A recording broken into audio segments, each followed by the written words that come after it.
Improving cycle time is not about cutting corners. It's not about skipping steps or burying mistakes into the repair to get it out the door.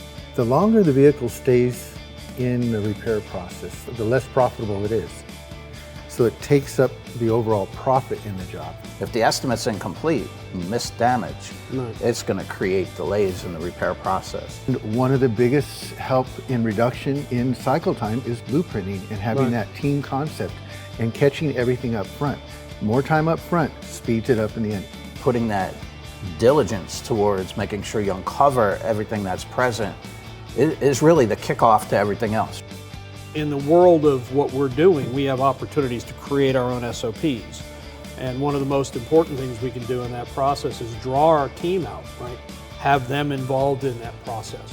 They bought in, they're part of the decision, they see the success, it means more to them, we see the results. Technicians know what the expectation is, and they're going to meet or beat those expectations for that consistent quality. It's hard to get technicians sometimes if you don't have that culture to buy into it, but once you do, it is successful.